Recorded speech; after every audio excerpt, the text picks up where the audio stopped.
fuck are you doing in my swamp?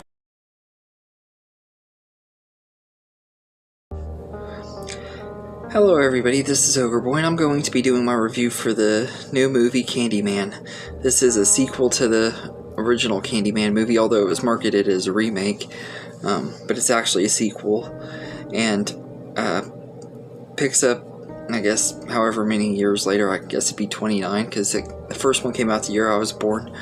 And in this movie, Anthony McCoy is now an adult. He was the baby that was kidnapped at the end of the first one, and he's a painter and stuff, and living with his girlfriend. He becomes obsessed with the Candyman legend, and of course you know how that goes and how things spiral. He goes on this investigation trying to learn about it, and finds out his connection to Candyman in the past and everything. And that's all I'm gonna say about the story. I don't want to ruin it for anybody who hasn't seen it and stuff, because this is a fairly new movie. But I think this movie was okay. I was actually very, very disappointed with it. I love the first Candyman movie. This two sequels were, well, whatever, the ones from the 90s, and I was really hyped up for this one when I first heard they were doing it, and they were bringing Tony Todd back and all that and everything. And then I get to see the movie, and Tony Todd was one of the main draws for me. And without going too much into details about it, I'll just say he's only in here for a few seconds. He's barely in this movie, so the bringing him back felt pointless, although it did set up sequels where maybe he'll be back.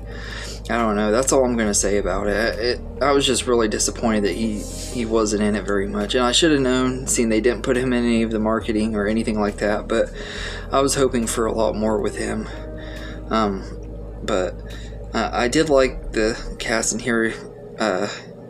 Yahya Abdul-Mateen II, I think is his name. He plays Anthony McCoy, and I think he does an okay job. He's not super great.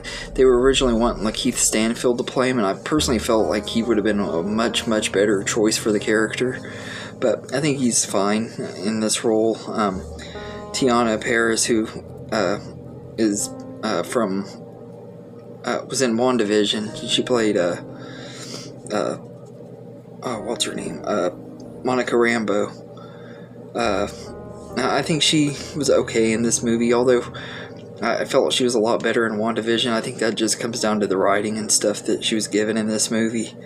But really, the one that kind of stole the show for me is Nathan Stewart, or not Nathan Stewart, Coleman Domingo, who plays William Burke, this guy who is the one that tells him about the Candyman legend. He has a big part in the movie, but he's like a supporting character, but he has a big important role in the story, and I actually really did like him in here and everything. But there are some really annoying characters in this movie too, like Brianna's brother Troy is just absolutely obnoxious. They add all this humor in here with him, like he does all these cringy jokes and stuff, and it's really, really annoying, and he's really just one of those characters I can't stand. I really didn't like him and everything. He just got on my nerves, and everything, with his jokes and everything. And there was some stuff at the beginning that kind of bothered me, like this, I don't really know how to do it without spoiling it, but you know, there was another Candyman, obviously, from the trailers and stuff, and I didn't really like how they brought that in there. It didn't really make sense why they needed to do that and stuff. Like, if they're gonna do a legacy sequel and have Tony Todd in here, they should have had him be the Candyman and everything before, or something, or even have brought Helen back or something in a way. She should have been in here too, but they didn't do much with Helen either. I had heard that she was supposed to be in here, but I don't know what happened with that. But I just didn't really like it. It was cool getting to see Vanessa Williams back as Anna Marie McCoy, who was his Anthony's mom and everything, and she is in here pretty much just to tell him why, tell him a story about Candyman, of course, but you pretty much know why she's going to be here. But I thought it was cool. I wish she would have been in here more and had more to do in the story. But I felt like this movie could have been so much better. It kind of ruined the ending of the first one too, if you want me to be honest. Like, everything that happened at the end of the first one is now pointless because of what happens in this movie. And like some movies, that doesn't bother me. Like Nightmare on Elm Street has done that in some of its sequels, where the ending or the beginning just totally runs the next one, or is run by the next one. But like with Nightmare 4, for instance, but I can overlook it because I still find Nightmare 4 to be really entertaining, and this one it wasn't as entertaining. It's a slow burn like the first one, except unlike the first one, I wasn't intrigued the entire time, and I just felt like it could have been so much better. It felt like a lot of wasted potential and everything. I think Nia DaCosta's directing was okay and everything, but I didn't really like the writing and stuff too. There was a lot of on the nose stuff in here that shouldn't have been. They shouldn't have really put that in here. It was stuff that was hinted upon in the first one, but they went really on the nose on it, and that's one thing that they do in movies nowadays that gets on my nerves really bad, when they add political agenda bullcrap in here in these movies and stuff. And it wouldn't have been so bad, except it was really on the nose and stuff, kind of like with the Black Christmas remake and everything. I don't mind a little bit. I can tolerate a little bit, but they did it way too much in this movie. And I just felt like this movie had a lot more potential than it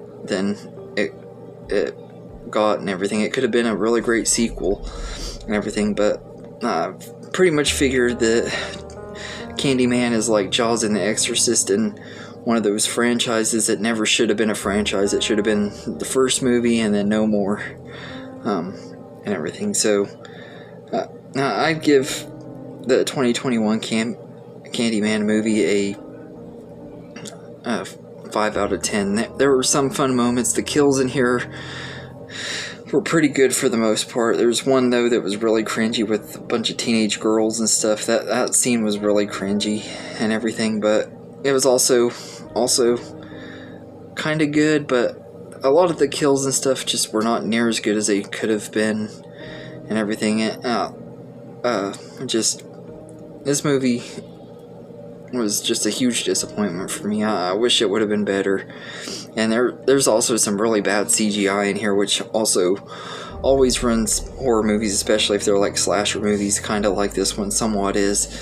I always consider these more of like a suspense movies with little mixtures of slasher in them, if that makes sense. But this one, it hurt it, just like the CGI and some of the other sequels in this franchise hurt those movies too, and everything. But I think Candyman could have been so much better, and it's easily one of the most disappointing movies I've seen in a long time. I was very, very disappointed in it and everything, and maybe I had myself too hyped up and stuff. I should have known that Tony Todd was barely going to be in it, but I didn't expect that they would do him as dirty as they did. And with Jordan Peele helping write it and stuff, I think that also had a huge part in my excitement for it, because I love Jordan Peele's other movies, the ones that he's actually directed and stuff. This one he only gets credit.